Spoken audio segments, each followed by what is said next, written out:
Bonjour à tous, bienvenue à Focus Catholique. Le chant sacré sera conservé et cultivé avec la plus grande sollicitude. C'est là un des nombreux enseignements du Concile Vatican II. C'est aussi la préoccupation du père André Gouze, dominicain spécialiste du chant chrétien. En 30 ans, il a réalisé 3000 pages de chants liturgiques, édités en de nombreuses langues. Il est aujourd'hui directeur au centre de formation de liturgie et de chant sacré à l'abbaye de Sylvanès dans le sud de la France. Il organise par ailleurs de nombreuses sessions de formation au chant liturgique. Nous l'avons rencontré lors d'une de ces sessions organisées à l'Ermitage Sainte-Croix à Pierrefonds dans le diocèse de Montréal. C'est un reportage pour Ciel et Lumière.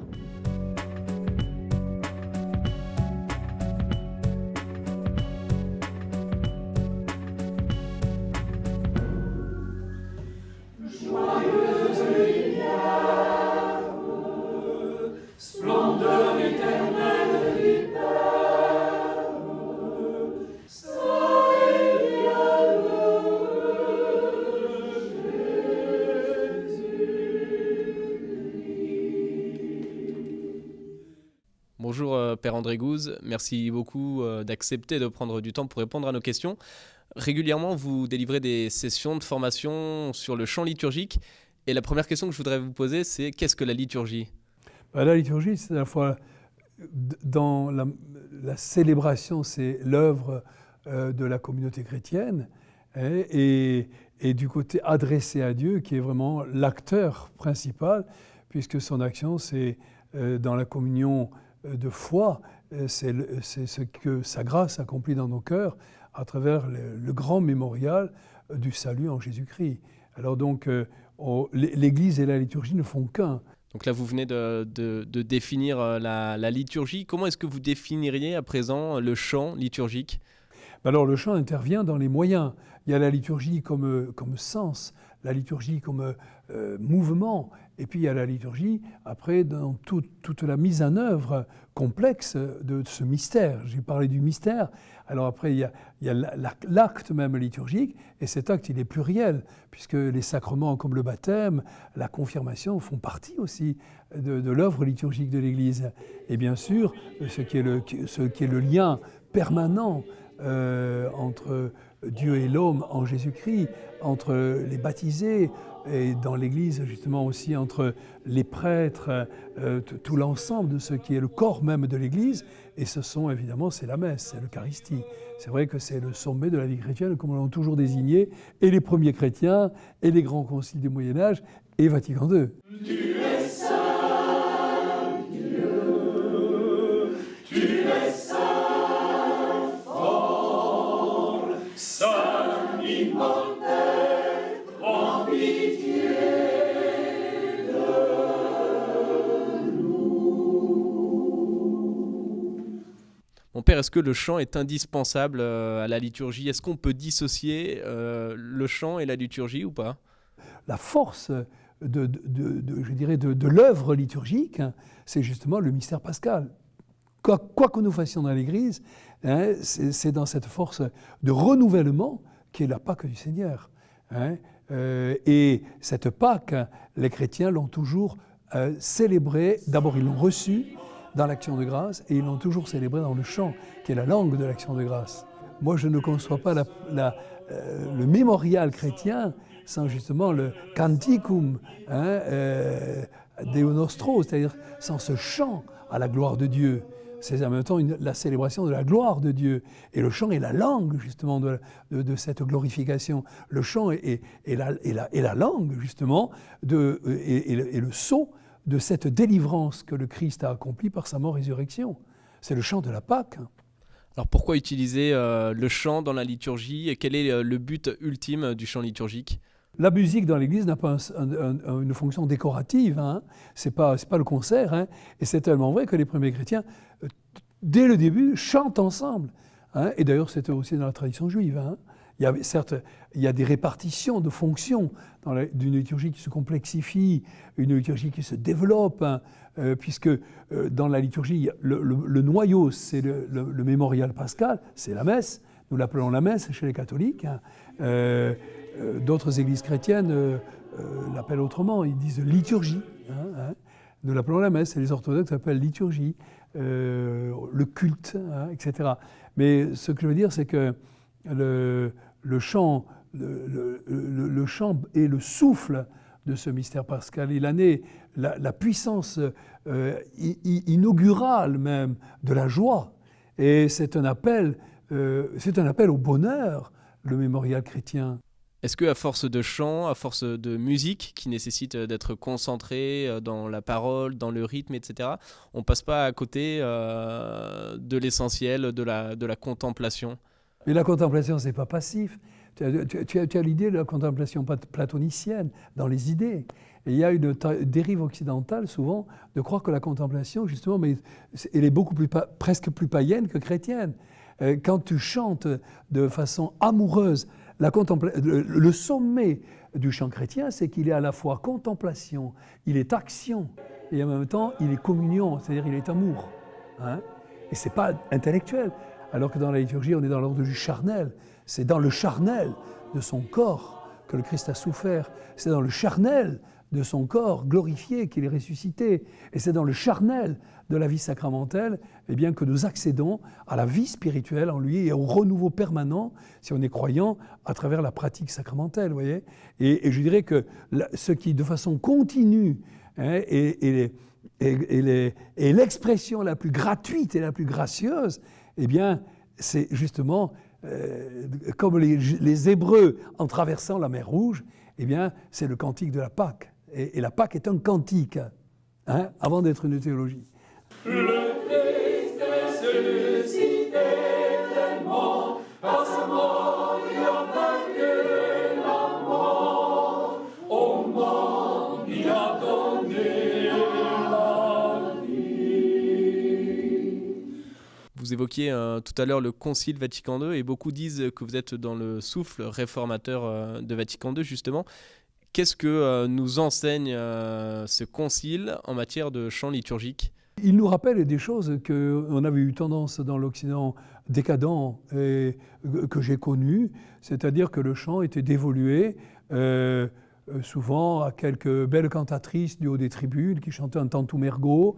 Alors, les communautés qui s'étaient laissées toucher par la réforme liturgique des moines, de Solesmes en particulier, chantaient le grégorien. Le peuple chantait le grégorien, au moins quelques messes. Et c'est un chant qui est admirable. Et comment des chrétiens instruits, de temps en temps, ne revisiteraient pas ce patrimoine qui est d'abord autant artistique et encore plus grandement, qui est un patrimoine spirituel. Alors, vous nous parlez de polyphonie. Pourquoi la polyphonie ? Pourquoi pas, au contraire, chanter à l'unisson la même gloire de Dieu en signe d'unité, par exemple ? Mais ça a été des choses qui ont été effectivement mises en valeur dans la longue histoire du christianisme. Mais très vite, aussi, la polyphonie a exprimé la richesse universelle du mystère du Christ. Il y a dans la polyphonie la réalisation d'autant plus authentique que la pluralité des voix s'inscrit dans l'unité de l'harmonie. C'est l'harmonie qui fait l'unité. Harmonie des cœurs, harmonie des consciences, mais pas l'unicité d'un seul propos, d'une seule voix. Et il y a beaucoup plus d'harmonie au sens même des mots dans une polyphonie que dans un chant à l'unisson. Mais c'est vrai que dans le monachisme, on a voulu l'harmonie par l'una voce. C'est-à-dire que le chant a une voix, parce qu'il est plus ascétique, mais c'est le point de vue des moines. Et très vite, dans presque toutes les traditions, il y a eu diversité des choses, et ça rend gloire de façon absolument magnifique à la diversité des langues qui sont l'inauguration de l'Église le jour de Pentecôte. Alors, des gens plus ascétiques, j'allais dire, préféreront un chant à une voix. S'il est très bien chanté, nous le pratiquons, le grégorien, nous aussi, et nous l'aimons passionnément, mais nous l'aimons dans la mesure où il est l'expression de l'excellence de la musique. S'il est mal chanté, il n'y a pas pire musique que le grégorien. S'il est bien chanté, il n'y en a pas de meilleur. Mais entre les deux, tu vois ce qu'il te reste à faire. Mais si c'est pour bêler des messes des anges, à grand flonflon d'harmonium, je préfère me taire, le silence me remplit de Dieu. Vous qui recevez le corps corps et le sang du Seigneur. Célébrez dans la joie la part immortelle.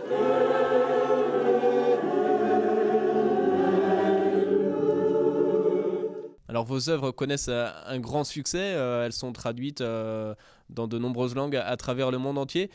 Quelle est la clé de ce succès? Qu'est-ce qui vous inspire lorsque vous composez ces chants? Il n'y a pas de truc. Je crois que ce qui touche beaucoup de gens, c'est qu'à la fois, il y a plusieurs facettes à la question. À la fois, dans ce chant, ils retrouvent des racines, à la fois de la culture musicale de l'Église, et au plus lointain. En même temps, ils y trouvent par la polyphonie la mise en valeur aussi d'un sacrement de l'Église. Parce que l'Église, c'est pas tout le monde marcher au pas, mais c'est la diversité dans la syntonie ou la symphonie, la diversité qui se rassemble en un seul cœur. La communion, c'est l'unité des cœurs. Hein. Et la polyphonie, je l'ai dit autrement tout à l'heure, mais la polyphonie est certainement la métaphore la plus réussie, je pense, de ce qu'est la langue à la fois une et multiple de l'Assemblée chrétienne. Et puis il y a en même temps un autre aspect, c'est que dans la polyphonie, il y a aussi une splendeur à l'hommage à Dieu. Il y a une beauté qu'on offre à la source de toute beauté. Quand la messe du dimanche est belle, hein, eh bien, les gens en sortent plus heureux et ils en sortent fortifiés dans leur foi. Parce qu'il n'y a pas de grâce plus grande, pas de grâce plus large que la joie chrétienne. Hein. Si tu ne pries que pour pleurnicher, écoute, enferme-toi, va voir un psychologue.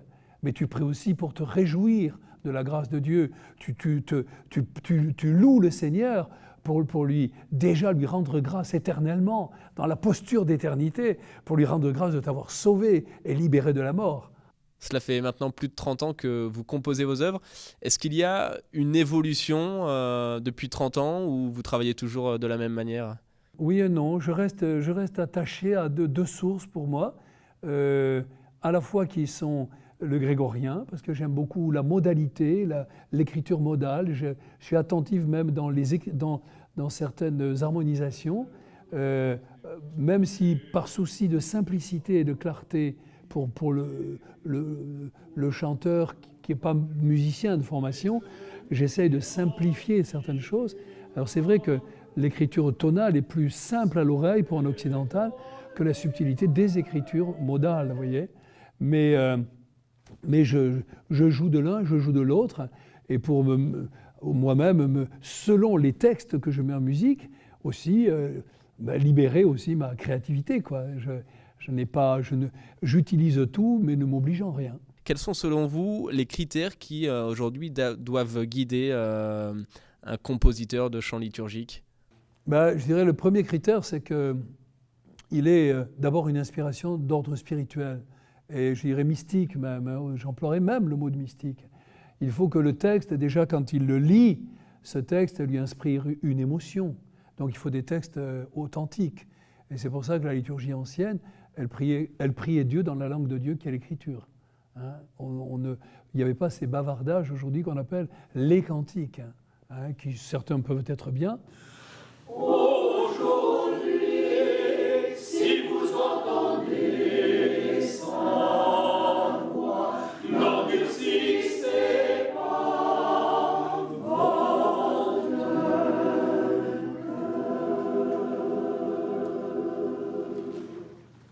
J'ai découvert, dans le fond, le Père Gouze, déjà en ayant la responsabilité d'avoir à chanter des psaumes. Rapidement, je me suis dit non, mais ça n'a pas de bon sens. On aurait dit que j'avais pas vraiment d'intérêt. C'était comme, mais ça se peut pas. Pourquoi on chanterait des psaumes sur des mélodies qui me semblaient un peu ennuyantes? Faut pas avoir peur du mot, c'était ennuyant. Et à un moment donné, j'ai parlé de ça avec une sœur de la présentation de Marie à Saint-Hyacinthe, mais elle m'a dit, mais Mario, c'est parce que tu connais pas la psalmodie d'André Gouze. Et effectivement, j'avais jamais entendu ce répertoire-là. Puis, et là, on m'a fait écouter des disques d'André Gouze. Et là, tout à coup, j'ai comme... Ah, c'est ça, psalmodie. Déclamer, avancer, marcher dans le chant, comme parler, c'était pas du tout ennuyant. Alors, c'est comme ça que j'ai croisé le chant d'André Gouze là, dans mon parcours. Là. Le Père Gouze nous enseigne à bien interpréter ces mélodies parce que, étant l'auteur, il avait une idée bien précise à nous transmettre à travers ces paroles et à travers cette belle musique qui habille ces paroles tirées et de l'Écriture et des pères de l'Église. C'est ça qui rend ces textes si nourrissants. Ce qu'il nous enseigne, c'est qu'on n'est pas seul, qu'on a une longue tradition. C'est comme quand je chante, je suis rattachée au Père de l'Église. Les textes qui sont là, c'est pas juste de la musique, là.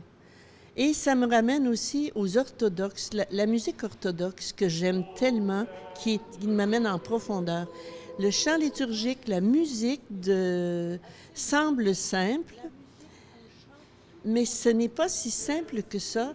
Et c'est une musique qui me fait intérioriser. Il me met en communion avec le reste de l'univers. En dehors de toute confession religieuse, ça vient chercher l'élément religieux qui est dans chaque être humain.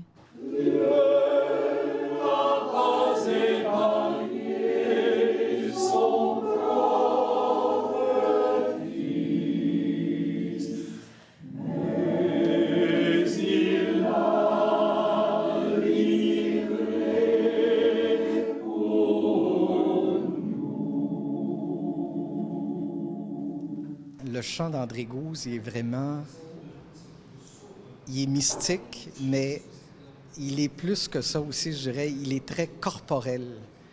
Je suis ténor, et puis, j'ai eu la chance dans la session d'unir ma voix à sa voix, et c'est physique.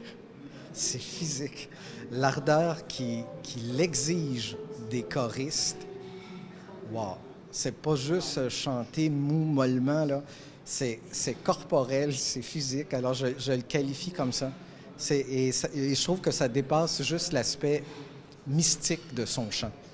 Silence, contemplation, prière sont indissociables du chant.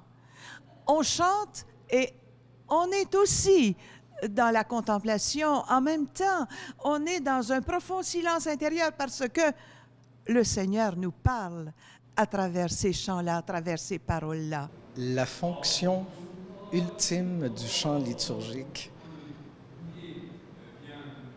si je réfléchis profondément, je dirais que ça serait de sauver la vie.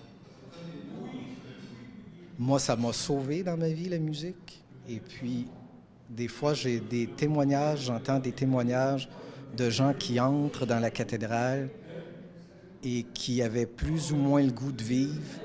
Et puis là, ils entrent, ils entendent chanter. Tout à coup, la personne ne se sent plus seule. Et puis, moi, je pense que c'est ça.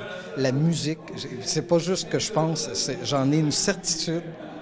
La musique peut sauver une vie. Dernière question, mon père, qu'est-ce que vous recevez lorsque vous enseignez à travers les différentes sessions de chant liturgique? Alors moi, ce que je reçois dans l'écho que me renvoie dès que le travail a mûri, c'est le bonheur de chanter des gens, le bonheur de louer, c'est-à-dire de leur dire combien toute la liturgie est une école de la joie et qu'elle est déjà l'antichambre du royaume. Une liturgie triste, sous prétexte d'être grave et recueillie, une liturgie triste est une triste liturgie. Voyez.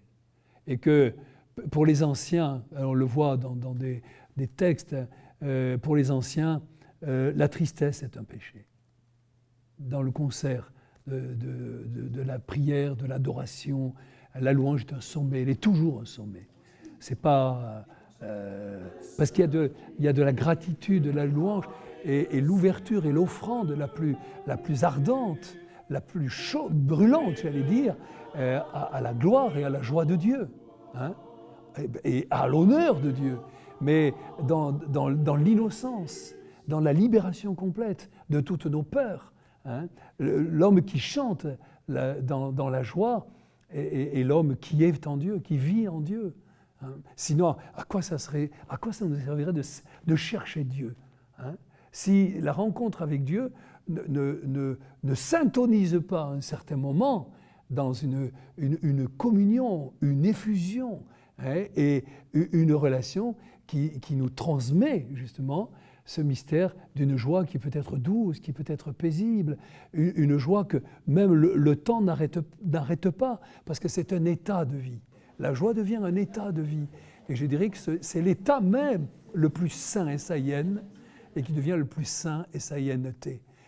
Un saint triste est un triste saint, et un saint qui ne le sait pas, c'est un homme joyeux.